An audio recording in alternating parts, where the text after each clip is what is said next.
just 6 weeks after you squeeze a human out of your vagina or deliver them via major abdominal surgery, you will be ready and raring to go. Just like that. It just felt like a big fat lie. When I was pregnant with my first child, I felt like a sexy goddess. I felt full of life, magical, curvy, sexy, and connected to my husband, Charlie. And I was convinced that I would effortlessly slide into my perfect vision of blissful working motherhood and happy domestic life. When I became a mother, everything I knew about my sex life was challenged. Everything I knew about my sex life had changed. What was once easy and natural and fun and free suddenly became the opposite. Our sex life suddenly felt like a chore, like a real obligation.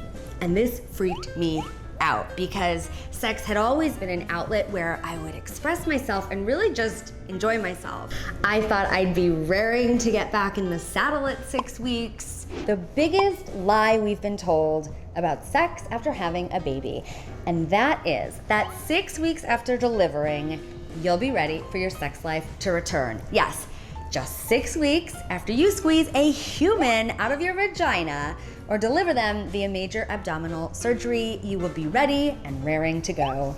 Just like that. Now, personally, I did not feel ready at 6 weeks, and I practically lurched at my doctor when she gave me the okay right in front of my husband. Because for me, there were so many things to consider as I thought about having sex again. Like, were my stitches fully healed? Like, fully healed? Are things different down there after pushing out a giant child? Is it gonna hurt? How could I possibly feel turned on when I was still super emotional from our experience in the NICU? Was my milk gonna squirt out and hit Charlie in the face while we were having sex? Was I gonna be dry as a desert? Did I feel self-conscious about my new body? And big picture, as a new mama, did I feel like my body at that moment was now somehow meant more for my baby than for my husband or for my own pleasure? Yes, and yes. I also became super focused on doing motherhood right, like above all else. I had become all mother all the time, and I felt I had started to lose myself. And with that, I was also losing sight of the importance of romance and connection with my man. All these things, and they were quite literally blocking my desire for sex, even though I'd gotten the go-ahead from my doctor.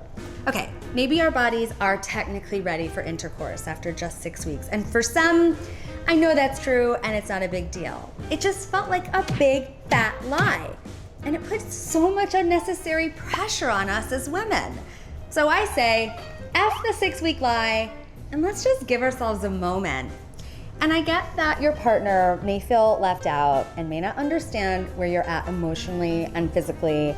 And maybe they feel a little bit rejected if you're not ready, especially if there wasn't a whole lot of action happening in the 3rd trimester. But you deserve as much time as you need before you even start thinking about sex again. And how did we actually get out of this prolonged parental rut in our sex life? Well, first, I had to figure out how to feel sexy for myself again as a woman. For me, this meant going to sexy dance classes and going out with girlfriends for fun nights out where we made a pact not to talk about our kids. Getting out in this way made my life feel bigger again and more exciting, and just really helped me remember who I am as a sensual woman in a sensual body who now also happened to be a mother. Second, my husband and I started talking a lot more about our sex life, but not in the you always want it, well, you always don't kind of a way that we had been. We committed to leave the blaming and scorekeeping behind us and approach this renewal of our sex life in a way more positive way. Approaching this conversation from a place of curiosity for where we might go together, instead of trying to go back to where we once were, that made such a huge difference. We also started actively doing sexy things together again. We'd book tickets to see a rock concert or a burlesque show. We would pause and go in for a long, sexy kiss in the middle of a toddler tantrum. We would talk about our fantasies over Chinese takeout instead of talking about, our kids' poop or what school forms we had to sign. And all of this helped reawaken the sense that we were still lovers and not just parents. And most importantly, we started putting sex on the calendar. And this put us on the same team to really make our sex life a priority again.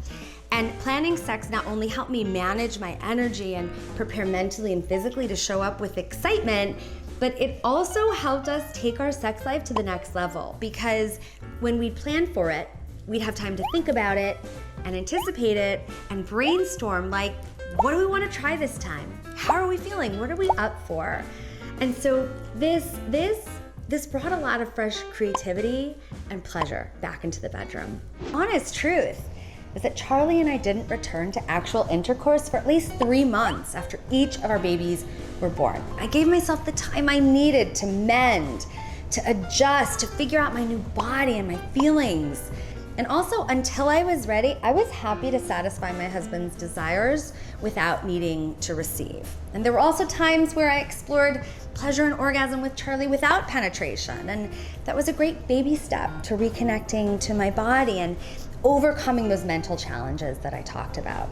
And then when we did actually start having sex again, I had to figure out how to relax my mind and let go of my mommy to-do list and not have one ear anxiously glued to the monitor while we were making love, because the monitor is really not that conducive to having an orgasm.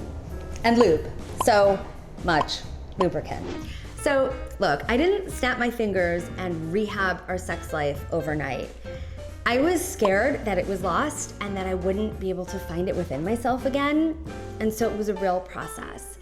And then I went through it all again after my second child. So really, it's a living, breathing part of your relationship and yourself, and it needs consistent attention. It's not just a one-time fix. So what I'm trying to say here is that it can take months or even years to feel genuinely turned on again. And that's why 6 weeks feels like such a big lie to me. But what I know is this: I know that when our sex life is healthy and we feel intimately connected and passionate for each other, that we are happier people, that we are a happier couple, and that we are much happier and more patient parents.